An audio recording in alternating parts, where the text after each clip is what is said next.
If a youthful obsession with Japanese samurai cinema and an audiobook version of Musashi have taught me anything, it's that if you want to be a great sword fighter, having a connection to nature is important. Skill with a weapon isn't purely driven by physical strength and technique, but also the acuity that comes from observing trees, mountains, and rivers. Something like that. While I can only really make guesses to how inspirational the rural areas of feudal Japan would have been, the scenic island portrayed in Ghost of Tsushima, an open-world 13th century samurai epic, is one that often stirs something inside of me. Beyond being a game centered around flashy sword fights and the journey of Jin Sakai to becoming a proto-ninja, Ghost of Tsushima invites you to lose yourself deeply in its grasslands, forests, and mountains. And though the tasks you're given often aren't as brilliant as the color of the leaves, there's certainly something wonderfully humbling about just riding your horse through this beautiful environment and taking it all in.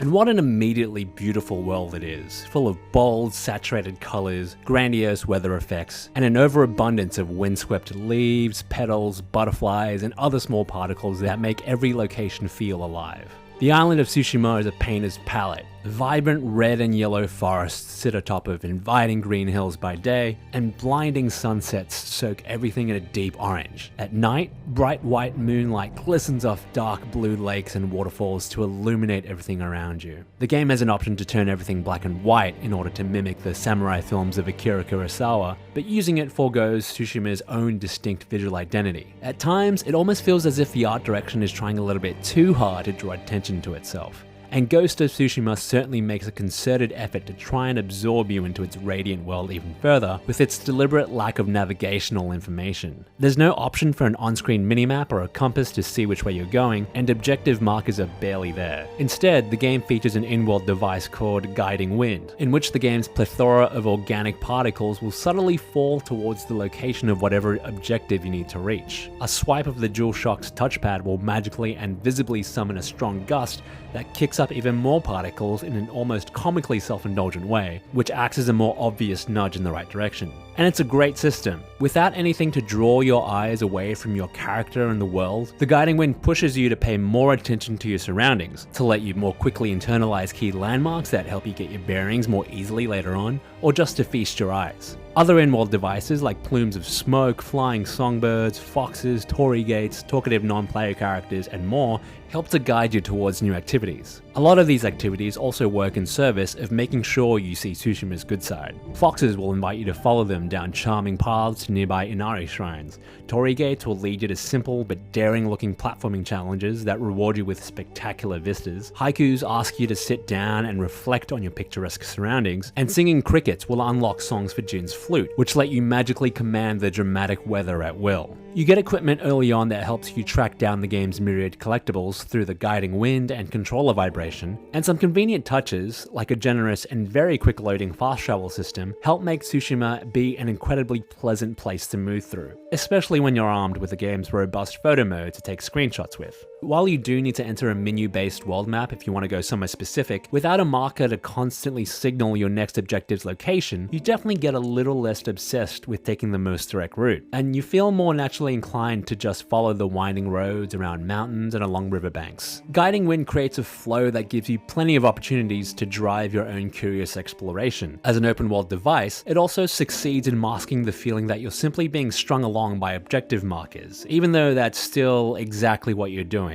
That feeling still does come up, unfortunately, when Ghost of Tsushima's quests, referred to as Tales, take all of the reins. Tales fall back on rote open-world quest structures, where you do things like follow a quest giver to an objective, maybe have a chat on the way, and veering off the assigned path here isn't allowed. Sometimes you'll be asked to survey or examine an environment, activities which have the ability to devolve into meticulous hunts for interactable hotspots. Some early tales have you chasing MacGuffin after MacGuffin to the point of being silly, making you wonder if anything is going to happen at all. Anytime you're not engaged in combat, a lot of these quests, especially side quests, can feel like a drag. The cutscenes that host conversations between Jin and other characters, which give context to these tales, largely feel stilted, which further underscores the tedium. That's not the fault of the acting, Ghost of Tsushima has some passionate and strong sounding Japanese voice work, at least to my non-speaker ear, though there is a visible disconnect with character lip syncing, which keeps the mocap performances of the English cast, who are notably all Asian.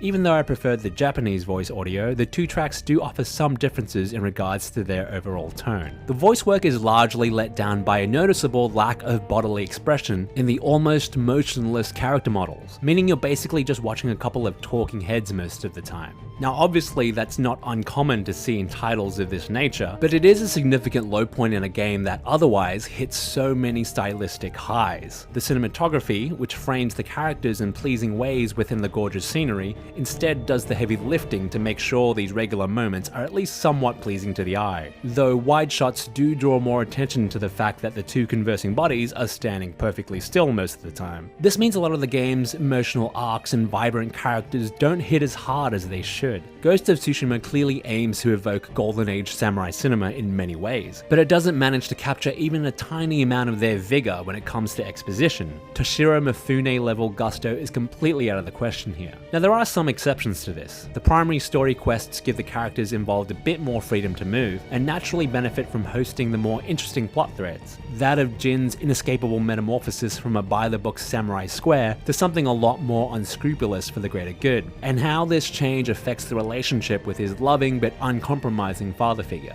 The combat encounters here also benefit from some great set pieces, heightened by a strong musical score that helps construct those rousing blockbuster moments that always seem to be able to pull at your emotions no matter how impartial you're trying to be.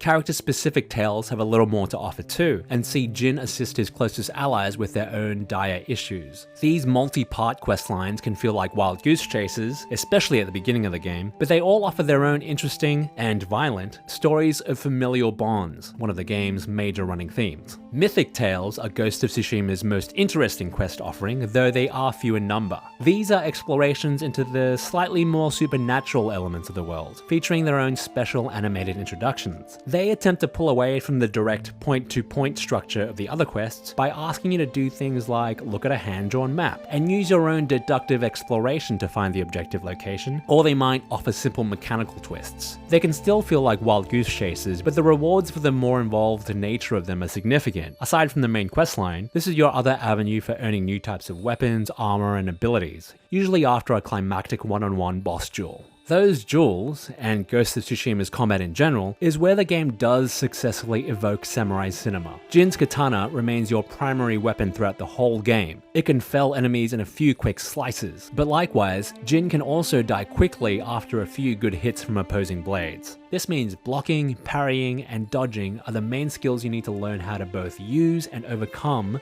properly. And though there's a lot more leeway here than something like Sekiro Shadows Die Twice, battles can still be over in seconds if you make blunders. This gives every fight in the game a degree of heart-pounding tension, from the game's first fight to its final, whether it be a lowly bandit or a master swordsman, even in the otherwise rote quests, and no matter what difficulty you're playing on. Combat does a fantastic job at approximating the highly stylized version of one versus many sword fighting, as you might have seen in films like Harakiri or the Samurai Trilogy, where long standoffs and quick flourished movements mark the ebb and flow of suspense and excitement. Most encounters can be initiated by triggering a one-on-one standoff, a tense game of chicken where you need to wait until your enemy has committed to an attack and then counter it in the split second afterwards. Once that formality is passed, enemies will often try to surround you and attack in tandem, and decisive success often depends on patiently waiting for a clear opening for attack. Otherwise you might get interrupted by a follow-up blow. Perhaps you might need to wait for an attack, so you can perfectly deflect it and counter, or maybe you want to break someone's guard to stagger them with some decisive heavy strikes. Indiscriminate flailing will see you thrown off balance quickly.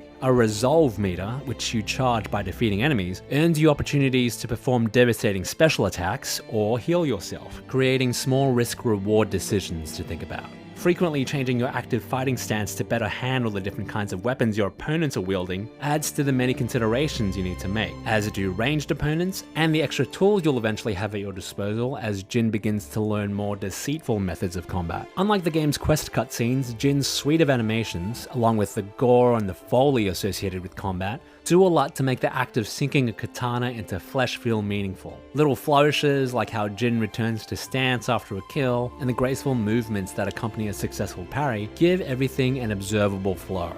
Switching stances, which slows down time, just before dodging a hit and responding with an advantageous technique feels really good. In addition to exploring the world, combat is where Ghost of Tsushima's most transcendent moments lie. But it's not without its flaws.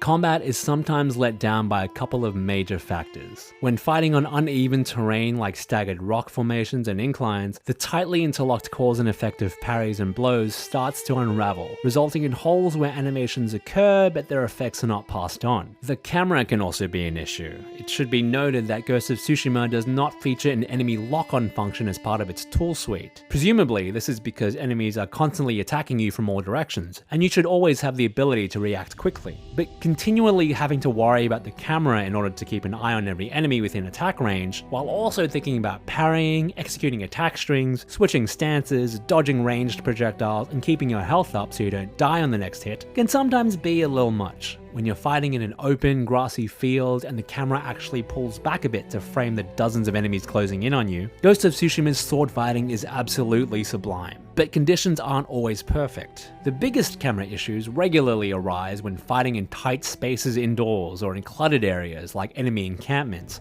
of which there are many, where tents, fences, crates, and other such environmental objects exist. Too often will you find yourself in a situation where a solid object will be blocking your vision of Jin, your enemies, or more importantly, your enemy's weapons. All of the enemy attacks have a visible tell, and in the case of stronger, unblockable attacks, they have distinctive red glints moments before they occur. But much like Igami Ito's Suiyo Ryu Wave Slicer in the Lone Wolf and Cub series, which begins with Ito lowering his sword beneath water, please bear with me here, if you can't see what your enemy is doing with their weapon, there is very little you can do to prevent your imminent death, and that can be incredibly frustrating. To be fair though, you will also kill people without them ever seeing what you're doing. When Mongol invaders turn up on the coast of Tsushima, Jin and his honor-stricken samurai cohort find that their new enemies don't play by their overly formal rules of warfare. Jin very quickly learns to accept that he'll need to adopt more deceitful and vicious tactics to combat the overwhelming occupation of the island, meaning he'll have to get used to hiding in the shadows, stabbing people in the back, and using a variety of tools to give himself an unfair advantage, the kind of warfare tactics that were reportedly unheard of in 13th century Japan. A viable option in most scenarios, stealth is a relatively uncomplicated affair in Ghost of Tsushima. Enemies are often placed in convenient locations and are hard of hearing. In fact, nearby neutral NPCs will hilariously act dramatically to your actions while enemies stand motionless. In the beginning of the game, it also feels basic to a fault. I remember lamenting the fact that there was no way to hide bodies, even though guards are alerted upon discovering them. But as you quickly earn new ghost tools to use and upgrade your Tanto blade for quicker takedowns, it becomes clearer that this isn't a stealth game focused on barely slipping by unnoticed, though there are a number of annoying instant fail stealth and tailing quests. But instead it's the kind of stealth where you want to see how quickly and viciously you can take down everyone in the vicinity. That ended up justifying the inability to hide bodies, on top of explaining why Jin's footsteps are silent to begin with, and how he already managed to be a fearless climbing master. Even after I had completed the game's main quest, I gained a lot of enjoyment from using the remaining enemy encampments as playgrounds to terrorize soldiers. I'd get creative with distraction tools, use more environmental kills, turn enemies against one another with hallucinogenic darts, and hone my super long-range grenade throwing arm from the safety of a dark rooftop I clambered onto with a grappling hook. Ghost of Tsushima's story hits hard in the game's third and final act, and it ends in spectacular fashion. It left me with the same kinds of strong emotions I felt at the end of all my favorite samurai film epics, and had me eager to watch them all again. The game hits a lot of fantastic cinematic highs, and those ultimately lifted above the trappings of its familiar open-world quest design and all the innate weaknesses that come with it. But those imperfections and dull edges are definitely still there. Ghost of Tsushima is at its best when you're riding your horse and taking in the beautiful world on your own terms, armed with a sword and a screenshot button, allowing the environmental cues and your own curiosity to guide you. It's not quite a Criterion classic, but a lot of the time, it sure looks like one.